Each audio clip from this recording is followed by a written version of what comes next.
Hi there, and welcome to What's That Insulator?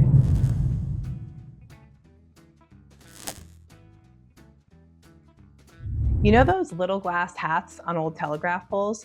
Yeah, turns out they're the unsung heroes of the industrial age. Cute as paperweights, built like Fort Knox. Without insulation, your telegraph or power line is basically licking a wet fence post. The fix? Glass pin-type insulators. They sit on a threaded pin, hold the wire in a groove up top, and keep all that electricity from running down into the pole like a drunk falling downstairs. These little treasures worked like a charm, and soon these crown jewels were being used all over the place. There were telegraph lines, skinny wires with long runs.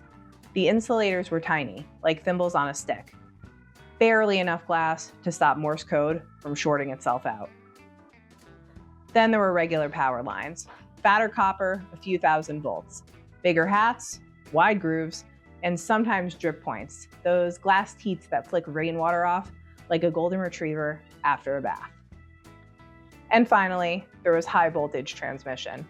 Now you're in UFO territory. Double skirts, triple skirts, domes like helmets. The idea was simple. Keep electricity from finding a shortcut to the ground, even if it has to run a marathon down all that glass. But before we get too far, let's talk about the earliest experiments in insulator design, threadless insulators.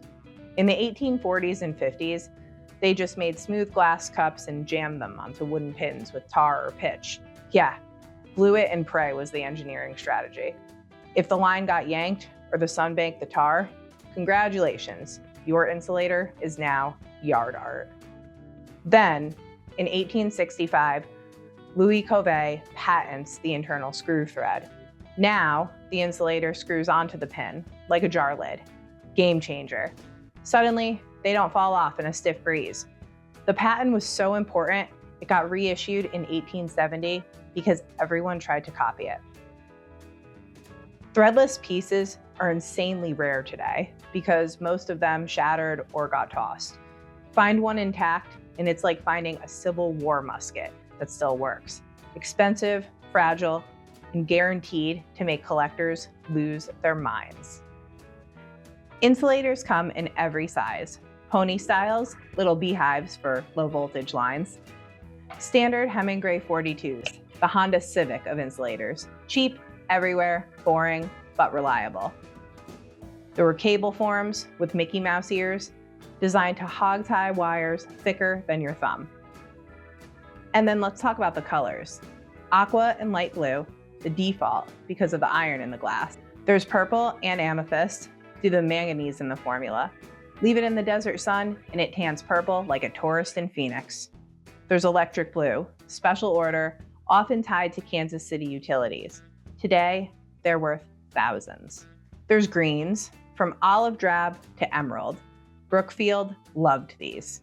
Ambers and straw yellows are less common and sometimes used as circuit markers.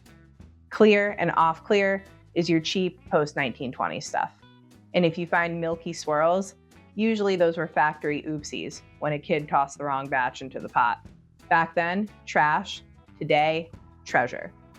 Factories weren't perfect. You'd get bubbles, folds, stress cracks. Did they care? Nope. If it held a wire and didn't explode immediately, ship it. A lineman saw a bubble and cursed. A collector today sees the same bubble and says, wow, that's character. Translation, I'll pay double. The two heavyweights in the glass game at the time were Brookfield, Bushwick Glass Works, later Old Bridge, New Jersey. They dominated the East Coast until 1921. And Hemingray, the GOAT. Founded in 1848, moved to Muncie, Indiana. By 1937, they'd made 1 billion insulators. Bought by Owens, Illinois, shut down glass in 1967, end of an era. By the mid-20th century, porcelain, rubber, and even plastic stole the show. Stronger, tougher, more weatherproof. And let's be honest, firearm enthusiasts using them as target practice didn't help either. Turns out, you can't survive hunting season forever. So yeah, from threadless tar-glued teacups to billion-dollar Hemingray screw-ons, these goofy glass hats carried the entire communications revolution. Today, they're collector trophies, glowing blue, green, and purple.